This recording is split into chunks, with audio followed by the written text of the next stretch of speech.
Imagine करो एक ऐसा घर जहाँ पे एक फैमिली खुशी खुशी रहने आती है, लेकिन कुछ दिनों बाद उस घर की औरत को उन खाली कमरों में से किसी की हंसी मजाक की आवाजें सुनाई देती है।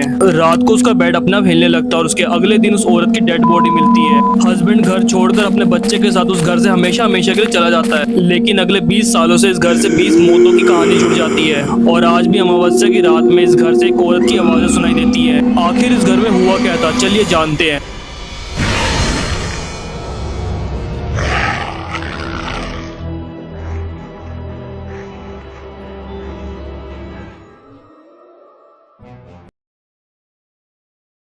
ये कहानी शुरू होती है लगभग आज से 26 साल पहले।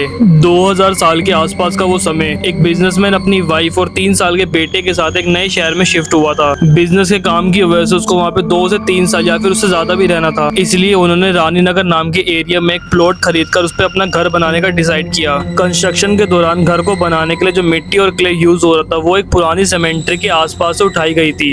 लोकल्स लोगों का कहना है कि मिट्टी उठाने के दौरान सीमेंट्री का कुछ क्ले का हिस्सा उस मिट्टी में मिक्स हो गया और किसी ने भी उस बात को नोटिस नहीं किया। घर कंप्लीट होने के बाद फैमिली उसमें शिफ्ट हो गई। शुरू के कुछ दिन तो सब नॉर्मल रहा, लेकिन धीरे धीरे बिजनेसमैन की वाइफ को कुछ अजीब नोटिस होने लगा। उसे अपने घर की छत से किसी के चलने की आवाज सुनाई देती और कभी कभी कॉरिडोर में किसी की परछाई भी दिखती। उसने अपने हस्बैंड को सब बताया, लेकिन उसके हस्बैंड को लगा कि शायद नया घर शिफ्ट होने की वजह से थोड़ी कंफ्यूजन हुई होगी। कुछ दिन बाद इंसिडेंट और ज्यादा बढ़ने लगा। सुबह उठने पर उसको अपना बेड अपनी जगह से हिला हुआ मिलता था। घर की चीजें भी उसको अलग जगह पे मिलती और सबसे शॉकिंग इंसिडेंट, उसको एक खाली रूम से 3 से 4 लोगों की बात करने की आवाजें सुनाई देती। वो डरते डरते रूम के पास गई और दरवाजा खोला, लेकिन अंदर कोई नहीं था। इस बीच बिजनेसमैन को अपने काम के सिलसिले से बेंगलोर जाना पड़ा और वाइफ और उसका छोटा बच्चा घर में बिल्कुल अकेला रह गया। अब वो इतना डर चुकी थी कि उसने डिसाइड कर लिया कि हस्बैंड की आने तक वो किसी रेंटल हाउस में रहेगी। उसने बैग पैक किया और पास वाले किसी रेंटल हाउस में रहने लगी। रेंटल हाउस में जाने के बाद उसे याद आया कि वो कुछ जरूरी सामान पुराने वाले घर में छोड़ गई। तो वो नेबर्स को बोलती कि मेरे बच्चे का ध्यान रखना, मैं अभी वापस आती हूँ, लेकिन फिर वो वापस कभी नहीं आई। कुछ घंटे बीतने के बाद नेबर को चिंता हुई तो उसने बिजनेसमैन को कॉल कर दिया और बिजनेसमैन ने कहा कि प्लीज आप उस घर में जाके चेक कीजिए। तो वो नेबर आसपास से कुछ लोगों को इकट्ठा करके उस घर में जाती है और आखिरी में उस रूम में उन्हें बिजनेसमैन की वाइफ पंखे से लटकी मिलती है। ये न्यूज सुनने के बाद बिजनेसमैन बेंगलोर से वापस आया।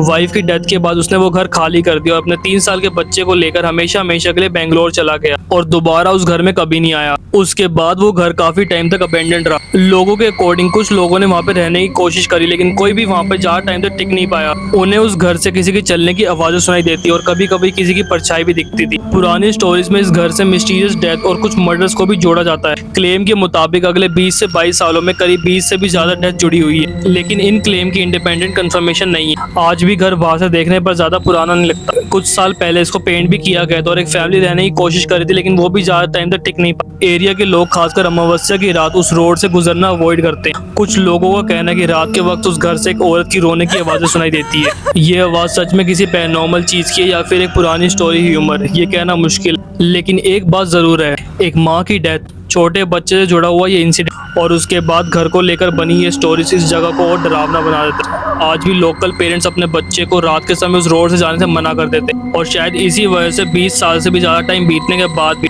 रानी नगर का वो घर आज भी एक कहानी बना हुआ है। लेकिन असली सवाल आज भी वही, उस घर में जो हुआ क्या वो सिर्फ कोई कोइंसिडेंट या वाकई कुछ ऐसा था जिसको हम एक्सप्लेन नहीं कर सकते। खैर आज के लिए केवल इतना ही और मुझे कमेंट में बताना कि आपको स्टोरी कैसी लगी और अगर आपके पास कोई रियल पैरानॉर्मल स्टोरी है तो डिस्क्रिप्शन में आपको ईमेल मिल जाएगा, वहाँ पे सेंड कर सकते हैं। अगर स्टोरी पसंद आई हो तो चैनल को सब्सक्राइब किए बिना मत जाना। मिलते हैं नेक्स्ट हॉरर स्टोरी में।